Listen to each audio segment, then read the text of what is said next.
To the Vatican now, where day 2 of a historic summit addressing decades of sex abuse in the Catholic Church is underway. Pope Francis and church leaders are focusing on holding priests and bishops accountable.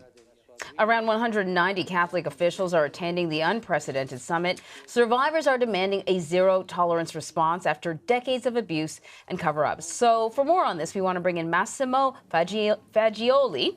He's a theology and religious studies professor at Villanova University, and that's where you join us from. Thank you so much for being with us, Massimo. So let's talk about the summit so far. It's only been one day, but some critics are concerned that they're hearing from the Pope, cardinals, bishops, other Catholic leaders, basically nice words.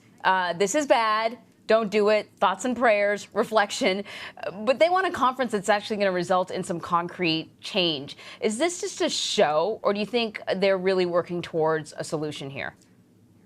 Well, first of all, the impression that it may be just a show, it is legitimate. Let's not forget that the Vatican in the 16th, 17th century was built to be a theater, a stage. And so some shows can change reality. And this, I believe, is a meeting that can change things because a few significant changes have happened already. The big problem now is how to hold bishops and cardinals accountable. This is something that we're still looking for a solution for that. Massimo, the Pope has been the leader of the Catholic Church for 6 years. Some abuse survivors say that he has backed down from pushing a zero-tolerance policy. What is stopping him from fully addressing the sex abuse crisis and implementing church law on how to report crimes to local police and ultimately punish the clergy involved? So I think the survivors have every right to be angry. I believe Pope Francis has enacted change. Let's not forget that after the election of Francis in the Catholic Church, we had a long series of bishops that have been fired by the Vatican, something that was new.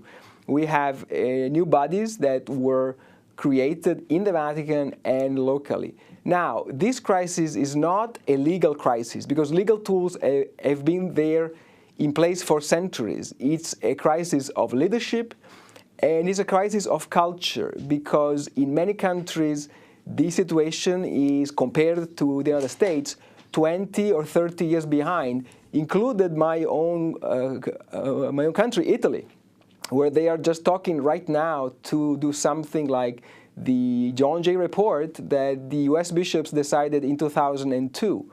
That gives you an idea of what this meeting is about, is to raise the level of consciousness in churches that are different from the United States and where many things still have to be done.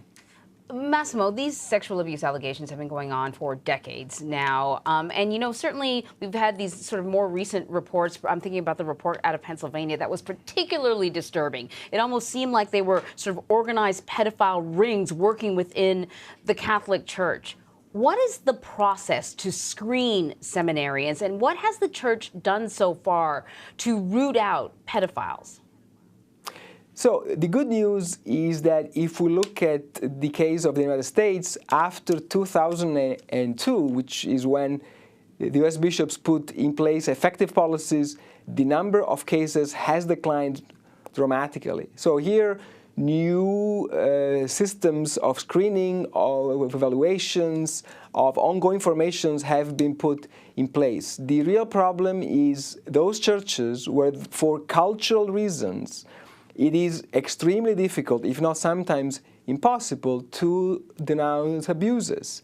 In some European countries, African countries, Asian countries, for cultural reasons and not only church reasons. So here, the problem is not having new laws. That is simple and that has been done, but it's to change the culture. This is the most difficult challenge, and it will take time to change a culture of denial, of cover-up, and of negligence. Massimo, that is a great point. We're talking about changing the fabric of some of these communities. It's not just the church, but even beyond the church. Silence, shame, fear, all that stuff. How do you get rid of that? Yeah. Massimo Faggioli, thank you so much.